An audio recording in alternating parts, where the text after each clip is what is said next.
If you're experiencing connection errors in Fortnite, particularly error 2026, follow these steps to troubleshoot and resolve the issue. Step 1. Check server status. Visit the official Fortnite server status page to see if there are any ongoing server issues. If the servers are down, you may need to wait until they are back online. Step 2. Restart your device.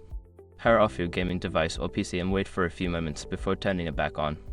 This can help refresh your connection and resolve temporary glitches. Step 3. Check your internet connection. Ensure that your internet connection is stable. You can do this by running a speed test or trying to connect to other online services. If your connection is weak, consider resetting your router. Step 4. Update Fortnite. Make sure that you have the latest version of Fortnite installed. Check for updates in your game launcher and install any available updates to ensure compatibility with the servers.